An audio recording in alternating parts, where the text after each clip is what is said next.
In my videos I often talk about rootbound succulents, but I've just realized I never really explained in depth what this means. In a way, it's exactly what it sounds like. The roots are bound by something, however there is more to it than that. In this video we'll define what a rootbound succulent is, how it can affect different succulents, whether it's good or bad, and how to fix them.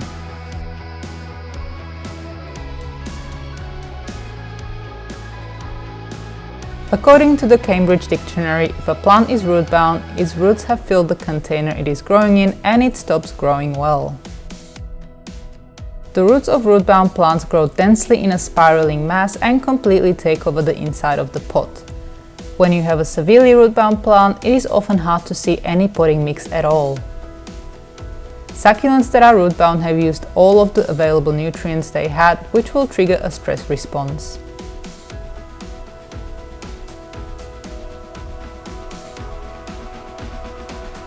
Different succulents can have a different response to being rootbound. Many, like this Echeveria glauca, will start losing bottom leaves. This Agave Parry has stopped growing altogether. When it has lots of root space and nutrients, it grows quite big and produces loads of offsets. These roots are so dense they are quite hard to squeeze. Look how perfectly they follow the shape of the pot. This Kalanchoe Eriophila is not taking being rootbound too badly and has grown quite well despite not having much root space. If I've put it in a bigger pot 2 or 3 months ago, it would now be triple the size. Here we have a very unhappy rootbound agave. It's lost loads of leaves and is pretty much slowly dying. The longer I leave it like this, the worse it will get. Most succulents when rootbound will start getting stressed and growing more compact. Their leaves will become more chubby and less spaced out. The succulents in this pot are now very much rootbound. Notice how they have longer bare stalks and just a few leaves concentrated on the top, growing tightly together.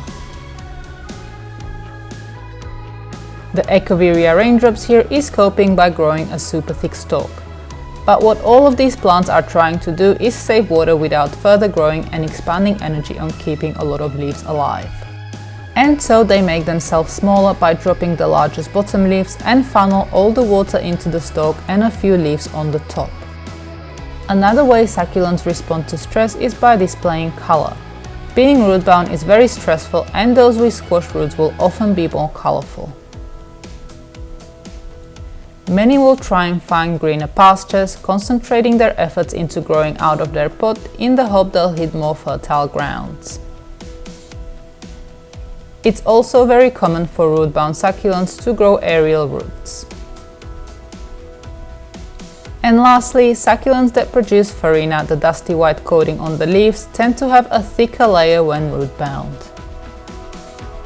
All in all, having rootbound succulents does not seem ideal, but it is not always bad. Let me explain.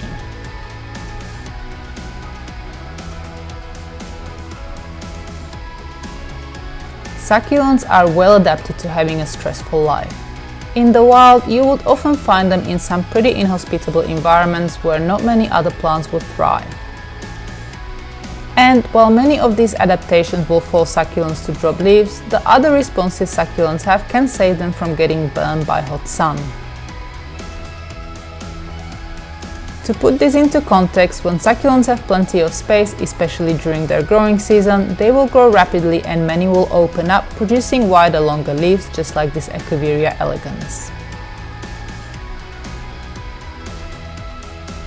But when they are like this and a hot sunny day comes along, they can easily get burned. This fresh new growth rarely has good enough farina, which acts like a sunscreen for plants to protect from harmful UV. But when succulents are rootbound, they will not grow as rapidly or big and the farina will be thicker. This can often save them from a rogue hot day in spring. Rootbound succulents also generally look nicer. They are more colorful and compact. I often stress some succulents by having them rootbound on purpose. But there is a fine line between having healthy rootbound succulents and rootbound succulents that are slowly dying. As we've seen earlier in the video, the leaf loss can get quite severe and many succulents will start looking pretty sad as they get more and more root bound. Once succulents get to this stage where leaves are really starting to die, it is high time to sort it out.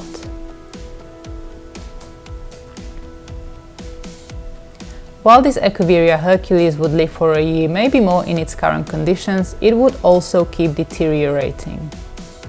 Another massive con of having root-bound plants, even if they are not looking too bad, are root mealybugs. The more root-bound a succulent gets, higher the chance of root mealybugs moving in. If you're keeping a plant root-bound on purpose, it's a good idea to check the roots regularly. This way, if mealybugs appear, you'll be able to nip it in the bud.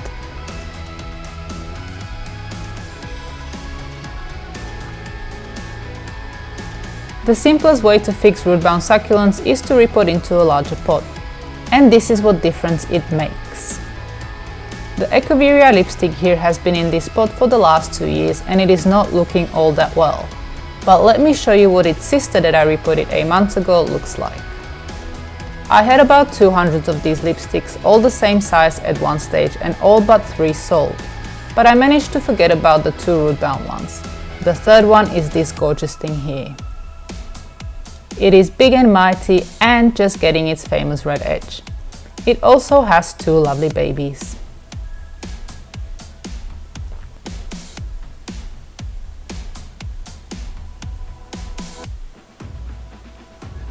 So this is the difference between keeping succulents root-bound and repotting into a bigger pot.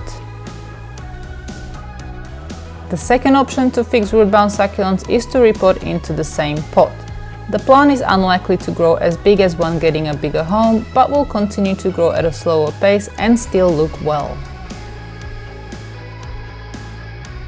When repotting root-bound succulents, do make sure to clean up the dead and dying leaves.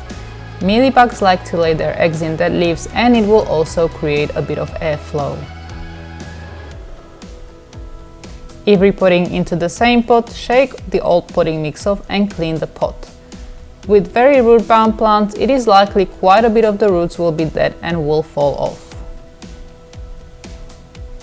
This is pretty normal for succulents that have thin roots like this Echeveria.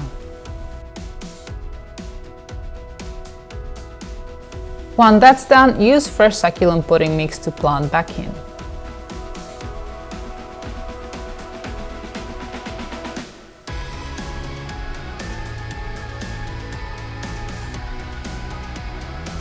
The third option to deal with root-bound succulents is to separate where possible. This can be done with plants that have multiple heads or branches that can be divided. All of the separate bits can then be planted into individual pots.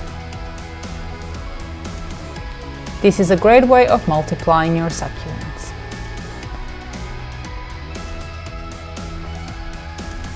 And that's it for today. I hope you found this video useful, and if you have a question to ask or if you'd like to add something, you can leave a comment below.